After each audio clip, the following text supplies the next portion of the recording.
हमारी आज की कहानी है एक भोली भाली सी दिखने वाली जाटनी की कहानी। तो चलिए कहानी शुरू करते हैं। रतनपुर नाम के एक गांव में एक जाट जाटनी रहते थे। दोनों ही बहुत ही कम बोलने वाले मगर बड़े ही अक्लमंद थे। कई सालों बाद जाटनी के भाई को लड़का हुआ था, तो जाटनी ने जाट से अपने पीहर जाने की इच्छा जताई। जाट भी बहुत खुश था। उसने हामी भर दी और कुछ गहने भी अपनी बीवी के लिए बनवा दिए। जाटनी अपने सारे गहने पहनकर पीहर के लिए सफर पर चल पड़ी। जाटनी जब घर से निकलने लगी तो जाट ने उसे टोका भी। कहा, मुझे लगता है तुम ये कंगन और गले का हार उतारकर थैले में डाल लो, इसी में तुम्हारी भलाई है। जाटनी बोली, अरे मेरे भतीजा हुआ है, वहां जाऊंगी तो कोई देखेगा तो क्या कहेगा, और यदि गहने पहन कर गई तो इसमें तुम्हारा ही तो मान बढ़ेगा। इतना बोलकर जाटनी वहां से चल पड़ी। जाटनी का पीहर बहुत दूर था और उसे जंगल को भी पार करना था। संयोगवश जाटनी के पीछे दो ठग लग गए। दोनों ही ठग चालबाज और मक्कार थे। जाटनी को भोली भाली समझकर वे अपने काम को अंजाम देने की तरकीब सोचने लगे। एक ठग जल्दी जल्दी चलकर जाटनी के पास आया और पूछा, बहन कहाँ जा रही हो? जाटनी ने कहा, अपने पीहर जा रही हूँ भाई। तब ठग बोला, कहाँ है आपका पीहर? जाटनी ने कहा कि फलां फलां शहर के पास एक गांव है, वही मेरा पीहर है। तो जल्दी से दूसरा ठग बोला, ये तो बड़ी अच्छी बात है, हम भी उधर ही जा रहे हैं।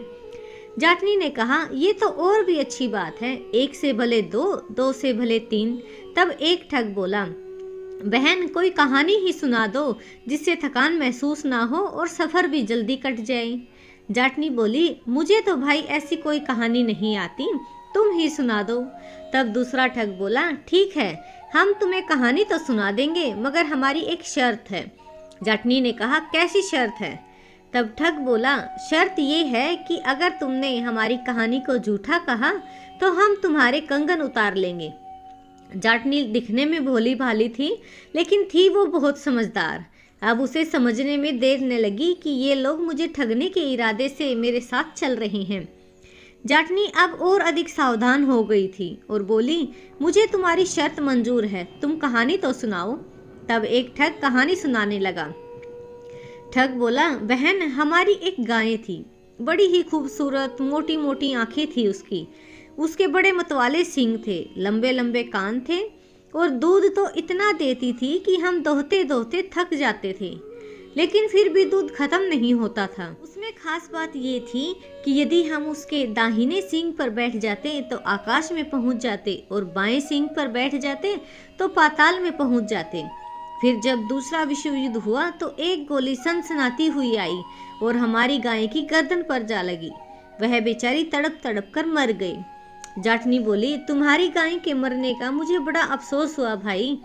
ठग ने सोचा कि तीर तो निशाने पर नहीं लगा। तब ठग ने कहा, बहन अब आपकी बारी आई, कुछ तो सुनाओ। जाटनी बोली, ठीक है, मेरी भी एक शर्त है। ठग बोले, क्या शर्त है तुम्हारी? जाटनी बोली, अगर तुमने मेरी बात को गलत जाना तो तुम मुझे 100 रुपये दोगे। दोनों ठग खुश होकर बोले, हमें मंजूर है। जाटनी ने कहा, सुनो तो मेरे भाइयों, जब मेरा विवाह हुआ तो दहेज में मेरे पिता ने मुझे एक बैल दिया था। बड़ा ही अच्छा और खानदानी बैल था, किसी को कुछ नहीं कहता था। एक बार खेत में एक दूसरा बैल उससे लड़ने लगा। ऐसा लड़ा कि हमारे बैल के माथे पर अच्छा खासा जख्म हो गया। हमने उसके बहुत से इलाज कराए मगर वह जख्म भरा ही नहीं। खुशकिस्मती हमारी कि एक बार एक बिनोले का दाना उसके जख्म पर गिर गया। कुछ ही समय में उस जख्म पर एक कपास का अच्छा खासा पौधा बन गया। भाइयों, उसमें इतनी कपास निकली तुम्हें क्या बताऊं। हमने वह कपास जमा करनी शुरू कर दी। इतनी कपास उस पौधे से उतरने लगी कि घर में रखने के लिए जगह भी नहीं बची। घरों और गांव में हमारे बैल के चर्चे होने लगे। दूर दूर से हमारे उस अनोखे बैल को देखने के लिए लोग आने लगे तो उसकी बड़ाई करते हुए नहीं थकते थे। हमारे पास इतनी ज़्यादा कपास हो गई कि हमें संभालना मुश्किल हो गया। हमने उसे बिलवाकर उसका कपड़ा बनाना शुरू कर दिया। कई किस्म के कपड़े बनवाए, तरह तरह के कपड़े, रंग बिरंगे कपड़े बनवाए, बहुत से खेस भी बनवाए। उन खेसों में से 2 खेस कहीं चोरी हो गए। जो चोरी हुए वे खेस सफ़ेद रंग के काली किनारी वाले थे। भाई भगवान झूठ न बुलाए, ये वही खेस हैं जो तुम ओढ़े हुए हो। अब आदर से इन खेसों को उतारकर मुझे दे दो। दोनों ठगों ने खेस उतारकर जाटनी को दे दिए। और करते भी क्या, बेचारे शर्त जो लगाई थी, अगर वे झूठा कहते तो वे हार जाते और 100 रुपये देने पड़ते, इसलिए वे मजबूर थे। दोनों ठग खुसर फुसर करने लगे कि हमने तो हजारों का ठगा, मगर यह तो हमारी भी नानी निकली। तब जाटनी बोली, भाई अभी मेरी कहानी पूरी नहीं हुई है, जरा आगे तो सुनो। उस कपास में से हमने कुछ मलमल के थान भी बनवाए थे। उन मलमल के थानों में से एक थान कहीं गुम हो गया। ये जो तुम लोगों ने पगड़ी बांधी हुई है, ये उसी थान की है, ये भी उतार कर दे दो। मजबूर ठगों ने वह भी उतार कर जाटनी को पकड़ा दी। अब जाटनी ने जैसे तैसे उनसे छुटकारा पाने की सोच रही थी। अब शहर भी आ गया था, तो एक ठग बोला, बहन बड़ी भूख लगी है, कुछ खाने को लाई हो तो दे दो। जाटनी बोली, नहीं मेरे भाइयों, मैं तो नहीं लाई, मगर मुझे ये अपने कंगन बेचने हैं। पहले ये बेच लूं, फिर अपने भाइयों को मैं अपने रुपयों से खाना खिलाऊंगी। दोनों बेचारे अपना सा मुंह लेकर सोचने लगे, सही तो है, हमें भी तो कंगन बेचने ही पड़ेंगे। अब ये कंगन बेच दे तो पैसे भी इसके पास आ जाएंगे, फिर कोई दाव चलाकर इसके सारे पैसे हथिया लेंगे। शहर में पहुंचे तो बड़ी चहल पहल थी। जाटनी की नज़र एक सुनार की दुकान पर पड़ी। तब जाटनी बोली, भाई तुम यहाँ बैठो, मैं अपने कंगन बेचकर अभी आती हूँ। फिर तीनों ही किसी ढाबे पर बैठकर खाना खाएंगे। दोनों ठग सुनार की दुकान के बाहर बैठ गए और जाटनी दुकान के अंदर चली गई। सुनार ने कहा, क्या चाहिए? जाटनी बोली, हमारे खेतों में काम करने वाले 2 नौकर हैं, बड़े ही मेहनती और ईमानदार हैं। क्योंकि अब फसल कटा गई है तो मैं इन्हें बेचना चाहती हूँ। सुनार ने कहा, नौकरों की तो मुझे सख्त ज़रूरत है, तुम ये बताओ कि इनकी कीमत क्या लोगी? जाटनी ने 300 रुपये मांगे तो बात 200 रुपये में तय हो गई।